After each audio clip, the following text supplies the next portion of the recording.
ఓబేదేము ఇంటిలో మందసము ఉండగా దేవుని దీవెనలు మెండుగా నిండెను. ఓబేదేము ఇంటిలో మందసము ఉండగా దేవుని దీవెనలు మెండుగా నిండెను.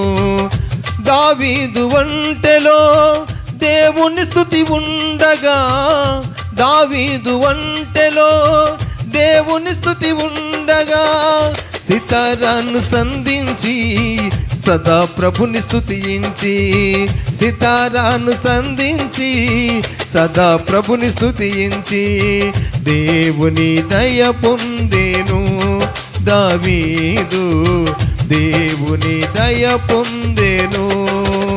మహావివేకి యేసయ్యా నా మదిలో మందసమాయను, మహానుభావుడు యేసయ్యా